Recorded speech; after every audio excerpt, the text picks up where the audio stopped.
Beach එකට ඉතින් මම සෙල්ලම් කරලා ආවා පාරේ. දැන් අපි කෑම කන්නයි යන්නේ. යාළුවනේ බා අපේ නංගිලා කන ගමන් ඉන්නේ.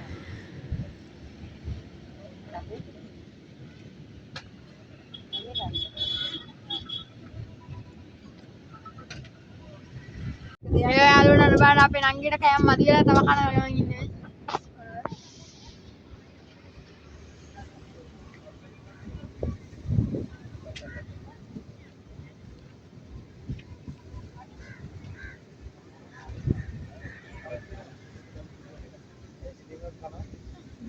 මට නම් මුකුත් බෑ. ඔයාලා කාට මල් මට කන්න හොඳ නැති නිසා.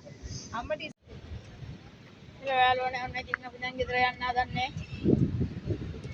මේ මාතර මුළු ඉරිදාගෙන අප් ලෝඩ් එක මෙතනින් අවසන් කරනවා. එහෙනම් යාළුවනේ අපේ පංචාය YouTube channel එක subscribe කරලා like කරලා